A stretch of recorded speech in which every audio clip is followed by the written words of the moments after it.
In this short tutorial, you're going to learn how to use a combination of tools in Illustrator to create a starburst or radiating starburst.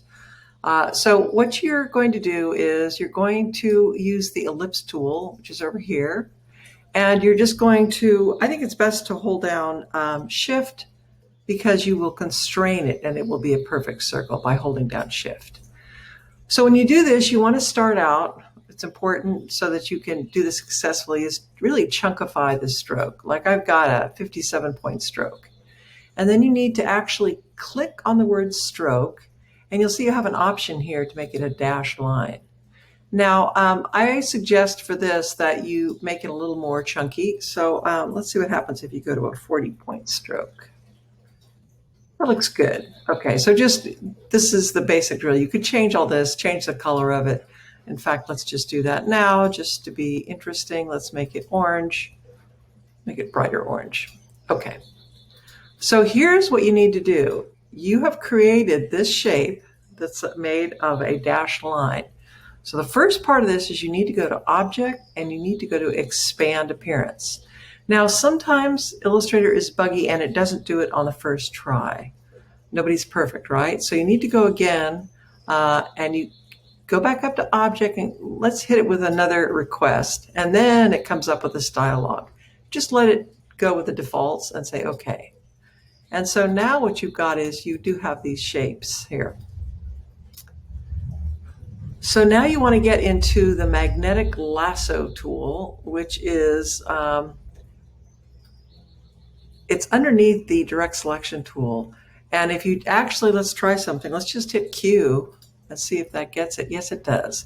Okay, so this tool is really great because you can just be very casual and it will actually only actively wake up the nodes, which are these corner points. And if I go to outline view, let's see how this works. So, and you don't have to be in outline view, but I just want to show you how this is. So I've got this lasso tool. So I'm just going to kind of, and see, like I'm just kind of casually kind of sweeping around this shape, la, la, la, casually sweeping around. And once I get to here, let go.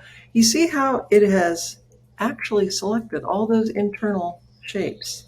And you're thinking, big deal. So let's just go back to the regular preview. So now that you've got all those internal shapes awake and ready to do your bidding, you're going to go over here to Object. And you're going to go to, now I'm spacing out. You're going to go to Path, and you're going to go to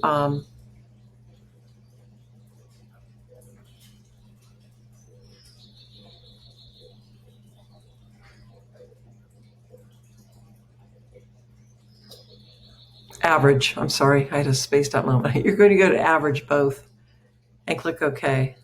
So selecting all these points of the magnetic lasso tool, sorry for the pause, and you're going to go to Average, and you want to make sure that both are selected, and then click OK. And there you have your starburst.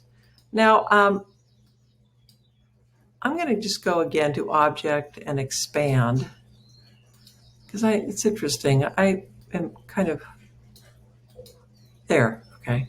And if I go to the outline view, there it is. It's interesting how this little shape here is there. There. So, this is just a good demonstration to show you that sometimes things get buggy. So that is how to create a starburst kind of effect. And once you have it like this, you can expand it, you can torque it around, but that's the basic process of how to do that.